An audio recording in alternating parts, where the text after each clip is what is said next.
ഞാൻ പറഞ്ഞ മനസ്സിലാവുന്നുണ്ടോ നിങ്ങൾക്ക്? നമുക്ക് ദൈവത്തെ നമ്മളെങ്ങനെ ദൈവത്തെ എൻ്റെ അപ്പൻ എല്ലാം അറിയാം, എൻ്റെ അപ്പൻ എൻ്റെ അവസ്ഥ അറിയാം, എൻ്റെ അപ്പൻ ഇത് തന്നെയാണ് നമ്മൾ പറഞ്ഞുകൊണ്ടിരിക്കുക, എൻ്റെ അവസ്ഥ അറിയാം. കർത്താവ് ചോദിക്കുന്ന വ്യവസ്ഥയിലേക്ക് മടങ്ങി വന്ന നിന്റെ അവസ്ഥ മാറും. വ്യവസ്ഥയിലേക്ക് മടങ്ങി വന്ന എത്ര പേരുടെ അവസ്ഥ മാറിയതായിട്ട് ബൈബിളിൽ പറയുന്നുണ്ടെന്ന് അറിയാമോ? ഇല്ലേ? ഇസ്രായേൽ ജനത്തിന് തന്നെ നമ്മൾ അവസ്ഥ നോക്കിയാൽ മതി. കർത്താവ് പലപ്പോഴും പറഞ്ഞു മോശയോട്, നീ അവരോട് പറ ജനം തങ്ങളെ തന്നെ ശുദ്ധീകരിക്കുക. എന്നിട്ട് എനിക്ക് ഏറ്റവും ഇഷ്ടമുള്ള കാര്യം, ഹായി പട്ടണം പിടിച്ചടക്കാൻ പോകുന്നിടത്ത് ഹായ് പിടിച്ചെടുക്കാൻ പറ്റാതെ വന്നപ്പോൾ യോശുവ ദൈവസന്നിധി പോയി കരയുമ്പോൾ ദൈവം പറയുന്ന ഒരു കാര്യമുണ്ട്, വ്യവസ്ഥ തെറ്റിച്ചു. ഞാൻ പറഞ്ഞതാ ഒന്നും എടുക്കരുത്, നിങ്ങൾ എടുത്തു, പക്ഷേ വ്യവസ്ഥ ചെയ്യും. അപ്പൊ ആഖാന്റെ അവസ്ഥ മനസ്സിലാക്കണേന്ന്, അവിടുത്തെ കുഞ്ഞുങ്ങളുടെ അവസ്ഥ മനസ്സിലാക്കണേന്ന് പറഞ്ഞ് യോശുവ ഇപ്പൊ പ്രാർത്ഥിച്ച. പിന്നെ കർത്താവെ കഷ്ടമുണ്ട്, ആഖാനല്ലേ തെറ്റ് ചെയ്ത്, അവരെ കുടുംബമായിട്ട് കൊല്ലണോ, കല്ലെറിയണോ? കാരണം ഓൾറെഡി ദൈവം ഇതിനു മുമ്പ് പറഞ്ഞതാ ചെയ്യരുത്. വ്യവസ്ഥ കൊടുത്തു, അനുസരണക്കേട് കാണിച്ചു, ഇനി കർത്താവിന് ക്ഷമയില്ല. ഇതുപോലെ നമ്മളിപ്പോ കൃപായുഗത്തിലായതുകൊണ്ട് നമ്മൾ കർത്താവിന്റെ കൃപയെ മിസ്യൂസ് ചെയ്യുക. പരിശുദ്ധാത്മാവ് എന്നോട് പറഞ്ഞു, ചിലരുടെ വിഷയങ്ങളിൽ കർത്താവിന്റെ കൈ അഭാരമായിരിക്കുന്ന പിശാചല്ല.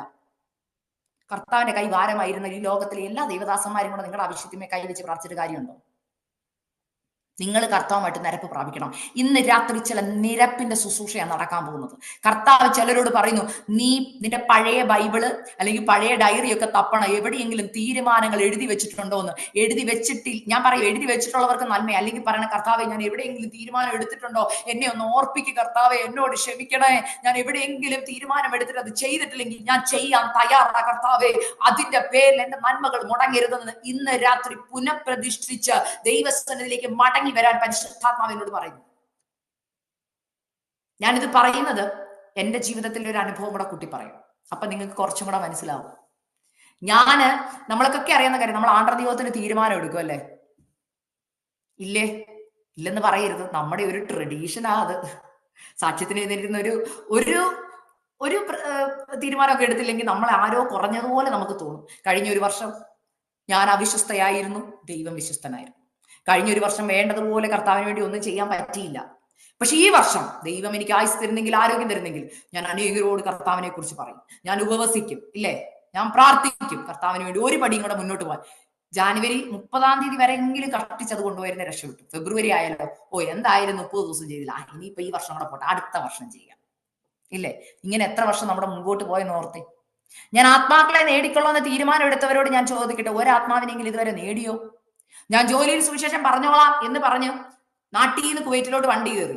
ഇവിടെ വന്നപ്പോ റൂളൊക്കെ എഗൻസ്റ്റാ. അയ്യോ, എങ്ങാനും സുവിശേഷം പറഞ്ഞ ജയിലിൽ പോകും, വേണ്ട. കർത്താവിന് നമ്മുടെ അവസ്ഥ അറിയാമല്ലോ, ഇല്ലേ? ഞാൻ പറയുന്നത് നമ്മളൊക്കെ ഇങ്ങനെ. എന്റെ ജീവിതത്തിലെ ഒരു അനുഭവം പറയുമ്പോൾ നിങ്ങൾക്ക് മനസ്സിലാവും. ഞാൻ ഒരിക്കൽ ഒരു വിഷയത്തിന് വേണ്ടി പ്രാർത്ഥിച്ചപ്പോൾ ഞാൻ ദൈവസന്നിധി തീരുമാനം എടുത്ത് പ്രാർത്ഥിച്ചായിരുന്നു, കർത്താവേ എനിക്ക് ഈ വിഷയത്തെ വിടുതൽ തരണം എന്ന്. കർത്താവ്, എനിക്കറിയാം എന്റെ കുറവാണെന്ന്. ഞാൻ രാത്രി 12 മണി മുതൽ ദൈവസന്നിധി എഴുന്നേറ്റ് പ്രാർത്ഥിച്ച 1 മണിക്കൂർ ഞാൻ കർത്താവിന് വേണ്ടി തന്നോളാം. കർത്താവ് വിടുതലൊക്കെ തന്നു. ആദ്യത്തെ ഒരാഴ്ച ഞാൻ 12 മണിക്ക് എഴുന്നേറ്റ് പ്രാർത്ഥിച്ചു. പിറ്റേ ആഴ്ച തൊട്ട് എന്റെ വർക്ക് ലോഡ് കൂടുതലായതുകൊണ്ട് 12 മണിക്ക് എഴുന്നേറ്റ് പ്രാർത്ഥിക്കാൻ പറ്റിയില്ല. ഞാൻ പിന്നെ പ്രാർത്ഥിക്കാൻ നിർത്തി, കർത്താവ് എന്റെ അവസ്ഥ അങ്ങേക്ക് അറിയാലോ, എനിക്ക് ഭയങ്കര ക്ഷീണമാണ് കർത്താവ്, ഞാൻ രാവിലെ എഴുന്നേറ്റ് പ്രാർത്ഥിച്ചോളാം. രാവിലെ ആയപ്പോൾ ഡബിൾ വർക്ക് വന്നു. അപ്പൊ ഞാൻ കർത്താവിനോട്, കർത്താവ് ഇതും ഇന്നലത്തെ കുടിശ്ശികയും കൂടെ കൂട്ടി ഞാൻ 3 മണിക്കൂർ വെള്ളിയാഴ്ച പ്രാർത്ഥിച്ചോളാം. വെള്ളിയാഴ്ച ആയപ്പോ അതിനേക്കാൾ വെറുക്ക് വന്നു. അപ്പൊ എത്രയായി, ഡബിൾ ആവുക, അവേഴ്സ് പോവുക, പ്രാർത്ഥിക്കാൻ പറ്റില്ല. വേറൊന്നുമല്ല, എന്റെ വിവാഹ വിഷയത്തെ കുറിച്ചായിരുന്നു.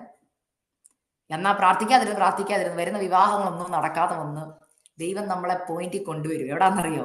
ഞാൻ ദൈവസന്നിധി ഇരുന്ന് പ്രാർത്ഥിക്കും, കർത്താവേ കുറവ് ഏറ്റു പറയുന്നു, പാപ ഏറ്റു പറയുന്നു, പക്ഷെ ഇതെനിക്ക് വെളിപ്പെടുന്നില്ല. അങ്ങനെ ഇരുന്ന പരിശുദ്ധാത്മാവ് എനിക്ക് വചനം തന്നിട്ട് പറഞ്ഞു, മോളെ നീ എന്നോട് പറഞ്ഞൊരു തീരുമാനമുണ്ട് കേട്ടോ. അപ്പോഴാണ് ഓർമ്മ വന്നത്, അയ്യോ ദൈവസന്നിധി പോയിരുന്ന് കരഞ്ഞു. പിന്നെ എന്താ പറ്റുന്നറിയോ? കുടിശ്ശികയും കൂടെ കൂട്ടിയിരുത്തി പ്രാർത്ഥിപ്പിക്കാൻ ദൈവം 1 മാസത്തെ അവസരം എനിക്ക് തന്നു. മനസ്സിലായോ ഞാൻ ഈ പറയുന്നത്? ഒരിടത്തും പോകണ്ട, വീട്ടിലിരിക്കുക, ഫുൾ ടൈം എന്തേ ഉള്ളൂ, പ്രാർത്ഥന. അപ്പൊ ഞാൻ നോക്കിയപ്പോ 12 മണി തൊട്ട് ഞാൻ പ്രാർത്ഥിക്കാത്ത ഓരോ മണിക്കൂറിൽ നോക്കിയപ്പോ പ്രാർത്ഥനകളുടെ മുഴുവൻ സമയം ദൈവത്തിന് കൊടുപ്പിച്ച് കഴിഞ്ഞിട്ടാ എന്റെ വിവാഹ വിഷയത്തിൽ കർത്താവിന്റെ കര ഞാൻ കണ്ടു. അപ്പൊ എനിക്ക് ഒത്തിരി സന്തോഷമായി, കാരണം ഫുൾ ടൈം ഉപവാസമായി. പിന്നെ ദൈവസന്നിധി ഇരുന്നല്ലേ പറ്റും. ഞാനിത് പറഞ്ഞതിന്റെ സാരം, നിങ്ങൾ എന്നോട് ചോദിക്കാം, സിസ്റ്ററെ ഈ വചനം ഇങ്ങനെ പറയുമ്പോൾ എങ്ങനെയാണ് ഇനി ഞങ്ങളുടെ കാര്യങ്ങളിൽ ഒരു തീരുമാനം? കർത്താവ് ഇന്ന് നിങ്ങളോട് സംസാരിക്കാൻ ആഗ്രഹിക്കുന്ന വിഷയം, എടുത്ത തീരുമാനങ്ങളിലേക്കൊന്ന് മടങ്ങി വരിക. കേട്ടോ. കാരണം എടുത്ത തീരുമാനം നിങ്ങൾ നാവ് കൊണ്ടാണ് പറഞ്ഞത്. നാവ് കൊണ്ട് പറഞ്ഞത് നിങ്ങൾ ചെയ്യുമ്പോൾ അതിന്റെ ഫലം നിങ്ങൾ അനുഭവിക്കുമെന്ന്. എന്ന് വെച്ചാൽ എന്താ? നെഗറ്റീവായ പറഞ്ഞതെങ്കിൽ നെഗറ്റീവ് അനുഭവം നിങ്ങൾക്ക് ഉണ്ടാവാൻ പോകുന്നത്. പകരം പോസിറ്റീവായത്, അപ്പ ഞാൻ ആ തീരുമാനത്തിലേക്ക് മടക്കി. എനിക്ക് ഓർമ്മയുണ്ട് കർത്താവ്. ഇപ്പൊ തന്നെ ഞാൻ ഈ വചനം പറഞ്ഞെനിക്ക് പരിശുദ്ധാത്മ എന്നോട് പറഞ്ഞു, ചിലർക്കൊക്കെ ഓർമ്മ വരുന്നുണ്ട് എടുത്ത തീരുമാനങ്ങൾ. മറന്നു കിടക്കുന്നതാണെങ്കിൽ കർത്താവിനോട് പറയണം. തലമുറയുടെ വിഷയത്തിലായിക്കോട്ടെ, ജോലിയിലായിക്കോട്ടെ, സാമ്പത്തിക ബുദ്ധിമുട്ട് അനുഭവിക്കുന്നെങ്കിൽ സാമ്പത്തിക ബുദ്ധിമുട്ട് അനുഭവിക്കുന്നവരോട് ഞാൻ കാര്യം ചോദിക്കാം. നിങ്ങൾക്ക് ദൈവം ആദ്യമായി സാലറി തന്നപ്പോൾ, അല്ലെങ്കിൽ നിങ്ങളുടെ ജീവിതത്തിലെ അനുഭവങ്ങൾ നിങ്ങൾ എപ്പോഴെങ്കിലും നേർന്നിട്ടുണ്ട്, കർത്താവെ എനിക്ക് ഇന്ന സാലറിയുടെ ഒരു ഇൻക്രീസ് തന്നാൽ ഞാൻ ഇത്ര ശതമാനം കർത്താവിന്റെ നാമത്തിന് വേണ്ടി, കർത്താവിന്റെ വേലയ്ക്ക് വേണ്ടി കൊടുത്തോളാം. പക്ഷെ ഇൻക്രിമെന്റും സാലറി എല്ലാം കൂടെ കൈ വന്നപ്പോൾ നല്ലൊരു എമൗണ്ട് നോക്കിയപ്പോൾ വീട്ടിൽ ഒത്തിരി കാര്യങ്ങൾ ചെയ്യാനുണ്ട്. നമ്മൾ ആദ്യം ദശാംശം കൊണ്ട് എടുത്ത് വീട്ടിലെ കാര്യങ്ങൾ ചെയ്യും. അപ്പൊ എന്ത് ചെയ്തു? വീട്ടിൽ കിടന്ന് കുഴയാൻ തുടങ്ങും. നമ്മൾക്ക് അറിയാൻ മേലാത്തൊരു കാര്യം, നമ്മളെ നോക്കി ദൈവം ശരിക്കും പറഞ്ഞാൽ മോഷ്ടിക്കരുതെന്നുള്ള വചനം പറയും. പലരും പറയും ഞാൻ ഇന്ന് വരെ ആരുടെയും ഒന്നും കട്ടെടുത്തിട്ടില്ലെന്ന്. പക്ഷെ നമ്മൾ കട്ടെടുക്കുന്നുണ്ട്. ആരുടെയാണെന്നറിയോ? കർത്താവിന്റെ. മനസ്സിലായോ? എനിക്കറിയാം ഇതൊരു നല്ല, എനിക്കറിയാം നിങ്ങൾ ഉദ്ദേശിക്കുന്ന ഒരു ഉപവാസ പ്രാർത്ഥനയുടെ മെസ്സേജ് ആയിരിക്കില്ല. പക്ഷെ എനിക്കിത് പറഞ്ഞേ പറ്റൂ കേട്ടോ. സോറി. ഞാൻ എപ്പോഴും പറയും, നമ്മളൊരു ഡോക്ടറുടെ അടുക്കൽ ഒരു മുറിവ്